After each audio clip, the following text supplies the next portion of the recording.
Know Your Candidate.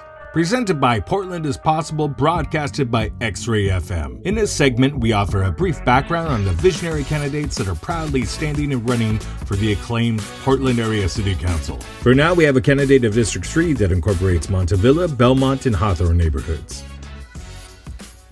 My name is Angelita Morillo, or Angelita Morillo for those of you that speak Spanish. I'm running for Portland City Council, District 3. How can the city best support the growth of small businesses owned by those with historically marginalized identities? I think that we can use a lot of environmental design changes to make the streets more accessible to bike and pedestrians, and that will make it so that people will visit different corridors and areas of the city more often. I also think that the city needs to invest in something that will stabilize the rent so that small businesses that are owned by historically marginalized people can actually thrive. What is the city's role in cultivating arts and culture? I think the city of Portland's role in cultivating arts and culture is to create a place where artists and workers who are artists can thrive. And that includes making sure that whenever we have a city contract, that we are doing things that are going to support those local artists. The first thing that comes to mind is the vote today on the Keller Auditorium and the fact that if that place closes down for over a year, we are going to lose thousands of jobs for artists and workers in the city. So the city of Portland has a responsibility in those contracts to make sure that our artists and workers are taken care of. After they are elected, the new city council will have the opportunity to decide how committees work and how decisions get made. What is one thing you would advocate for in that process to help the city be nimble and responsive to opportunity? The committees that the city are going to create are going to be based on some of the toughest issues that are facing the city. I think it'll mirror the state legislature in that way. But something that I found as an anti-hunger policy advocate is that when you have a group of people with lived experience in those issues actually advising your legislative body, your decisions are a lot better and you're going to get more information about what's impacting people on the ground. So instead of legislating from a top-down approach without community input, we need to have people with lived experience actually advising those committees. How do we use or progress our current infrastructure to withstand substantial growth in the city?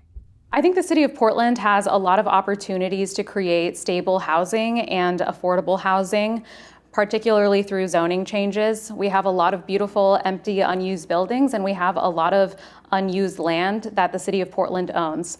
I think that the city can invest in things like land trusts that will actually maintain affordable housing. We can change zoning from buildings in order to create affordable, stable housing. And we're really just going to have to be a lot more creative with how we create housing. It's not going to be the same that it has been in past years. As a city councilor, who would you go to first when looking for ideas and insights for developing a vision for the city's future? As a city councilor and as a policy advocate, I firmly believe that you need to go to those who are directly impacted by the issues that you're trying to resolve first. That is my rule of thumb for any policy decisions that I make, and that is how I will plan to legislate.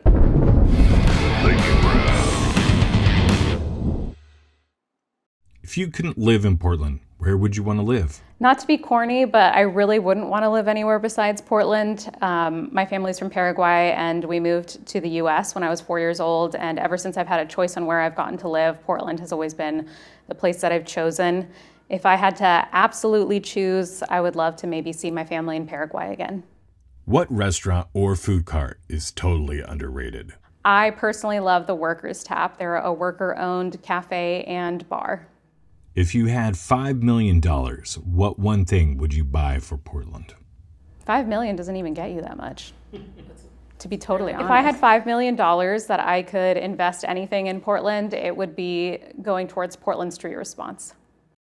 What events or place in Portland that no longer exists do you wish you could bring back? Fairless Square. What place in town that more people should know about? You know what? I don't think this is really a place that people don't know that well, but I would say Doc Marie's. So now you know your candidate, or a bit about them. We like to thank the visionary candidates, also like to especially thank all the volunteers and organizations that put this together.